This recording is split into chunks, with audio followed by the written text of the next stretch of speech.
Olá, boa noite, a paz do Senhor Jesus Cristo. Tá friozinho hoje, né?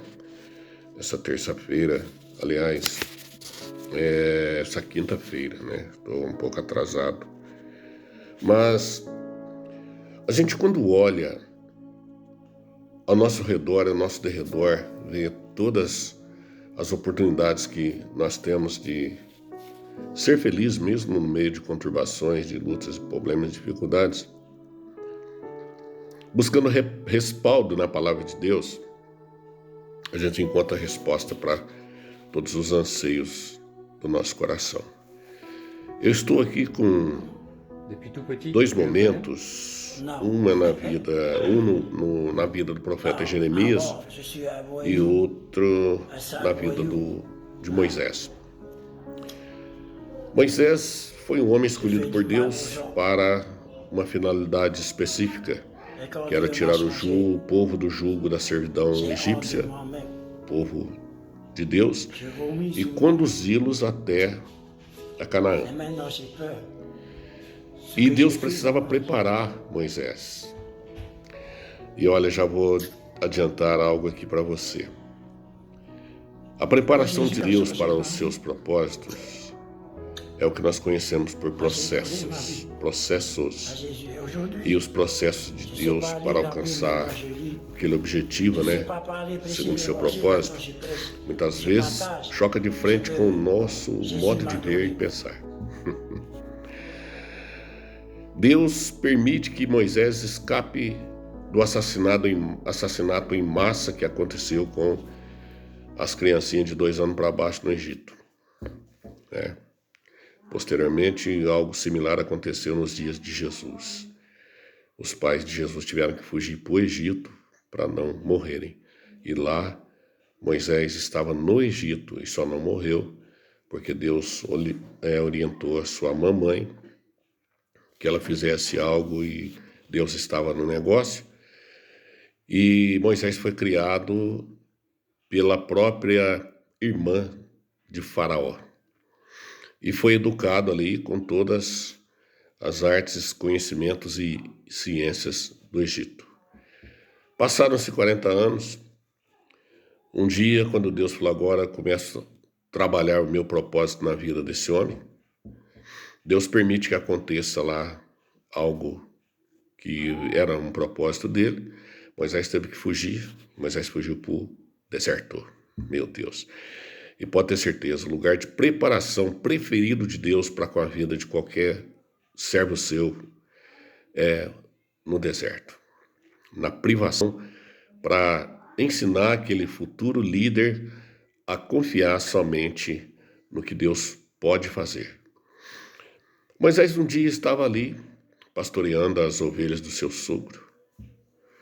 E de repente ele olhou para uma sarça, ou seja, um arbusto que queimava, mas não consumia. Ele olhou aquilo e falou, mas como é isso, né? É normal eu ver o mato pegar fogo sozinho no deserto devido ao alto nível de temperatura, mas estou observando que aquele arbusto queima, mas não diminui, não termina aquele fogo. Vou chegar mais perto. Quando Moisés chegou mais perto, que é exatamente isso aí, Deus, quando Ele quer falar conosco, Ele nos chama para mais perto.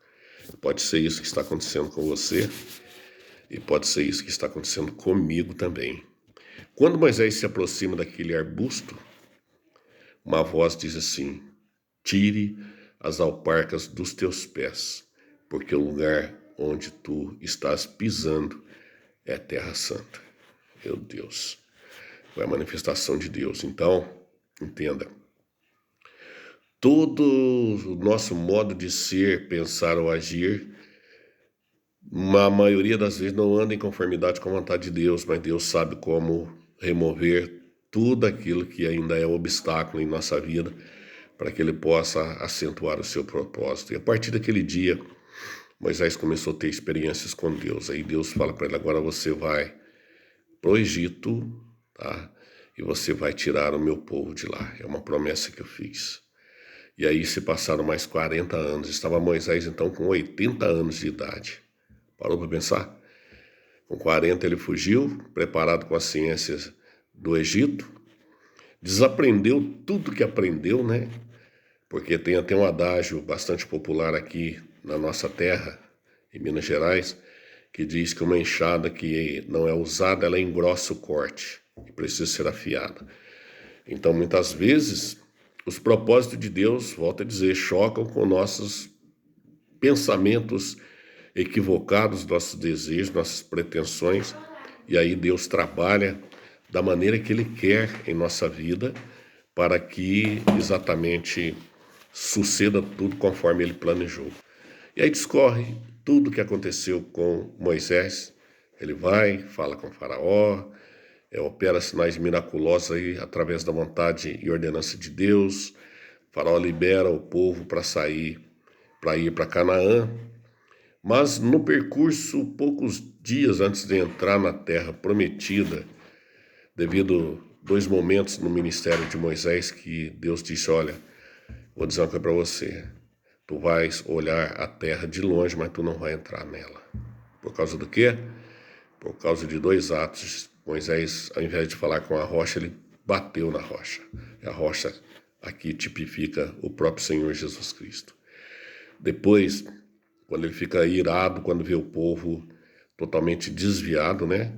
E ele arremessa as 2 tábuas da lei e quebra ali as tábuas da lei. Ou seja, ele vituperou a palavra de Deus. Deus falou, agora você está proibido de entrar na terra prometida. Bom, querido, o resumo de tudo é que Moisés está sepultado nas areias quentes, nas dunas daquele deserto, aguardando, sabe o quê? O arrebatamento da igreja. E muitos heróis da fé também estão sepultados, aguardando o momento do arrebatamento. E Deus nos agraciou, digo nos, porque eu também estou dentro do contexto. Nós somos a igreja que será arrebatada. A qualquer momento desse, seremos tirados do planeta com mão forte repentinamente para subirmos e estarmos para sempre com o nosso Jesus na eternidade. E Moisés é um dos que irão ressuscitar, serão transformados, né? Todos eles, Abraão, Isaac, Jacó, Elias, né? Moisés, Esther, né? Jeremias, Ezequiel, Pedro, Paulo e Tiago, João, Mateus, Marcos, Lucas, né? Todos eles estão aguardando o que vai ser completado na minha e na sua vida. É por isso que temos que ficar firmes, sermos constantes, sermos úteis, ser exercitadores de uma fé fundamentada na palavra, vivermos uma realidade e tentarmos por todos os meios trazer outros juntamente conosco. Então, você viu aí, né, esses dias aí, aquele terremoto naquela magnitude de 7,5 lá, né, naquele país lá na Venezuela, e você viu, e segundo os dizeres, mais de 100 mil pessoas morreram, pelo menos é o que a informação via noticiário traz até nós, né? Então, a pergunta é, como estava a vida dessas pessoas que foram ceifadas dentro de 1 minuto?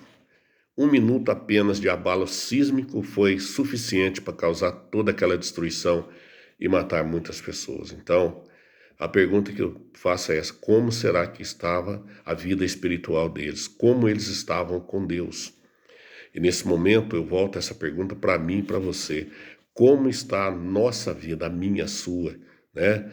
A vida da igreja atual para encontrar com Jesus. Sem santificação, ninguém verá o Senhor, né?